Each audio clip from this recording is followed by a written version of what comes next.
Xəbər verdiyimiz kimi, Prezident İlham Əliyev ADA Universitetində keçirilən Yeni Dünya Nizamına Doğru mövzusunda beynəlxalq forumda çıxış etdi və bu forumda bir neçə əsas və vacib məsələlərə toxundu. Onlardan biri də Azərbaycanın beynəlxalq maliyyə təsisatlarından asılılığının azaldılması idi. Ölkə başçısı qeyd etdi ki, biz Beynəlxalq Valyuta Fondu ilə münasibətləri mənim ilk prezidentliyim dövründə dayandırdıq və digər maliyyə təsisatları ilə bağlı isə əməkdaşlığımız tam dayandırılıb. Və bugün bizim xarici borcumuz cəmi 5 milyard Amerika dolları həcmindədir. Bu da o deməkdir ki, bu ümumdaxili məhsulumuzun 7%-dən aşağıdır. Bir sözlə, bugün Azərbaycanın xarici sərmayələrə, maliyyələşməyə ehtiyacı yoxdur. Bu mövzudan danışırıq. Mövzumuzu millət vəkili Jalə Əliyeva davam etdirəcək. Dinləyək.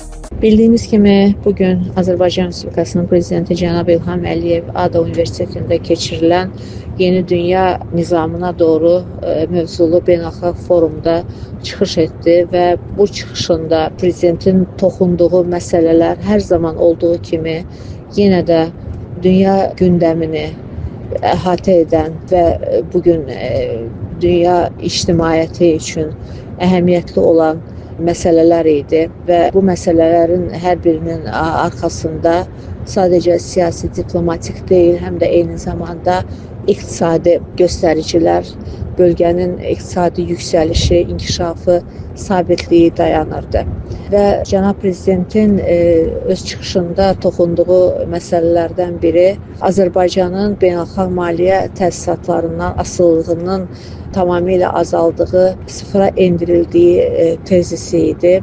Cənab Prezident çox doğru olaraq söylədi ki, Beynəlxalq Valyuta Fondu ilə münasibətlər artıq dayandırılmışdır. Digər maliyyə təsisatları ilə bağlı isə cənab Prezident söylədi ki, əməkdaşlığımız da yenə dayandırılıb. Bizim xarici borcumuz cəmi 5 milyard Amerika Birləşmiş Ştatları dolları həcmindədir. Bu isə bizim ümumi daxili məhsulumuzun 7%-dən aşağıdır. Və əlbəttə ki, Prezidentin də söylədiyi kimi, elə bu fakt, bu amil onu göstərir ki, bizim xarici sərmayələrə, maliyyələşdirməyə heç bir ehtiyacımız yoxdur. Azərbaycan öz siyasətini, öz iqtisadiyyatını özü qurur.